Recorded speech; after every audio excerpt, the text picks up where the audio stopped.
Hello, I am Ayush Bhadauria, a final year student from 2026 batch. I am delighted to share that I have been selected at IBM Software Labs. The journey was not easy.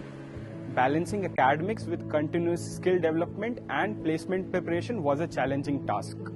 One of the major hurdles I faced was resume not getting shortlisted initially. To overcome this, I actively participated in hackathons, and winning IBM Prarambh Hackathon became a turning point for me.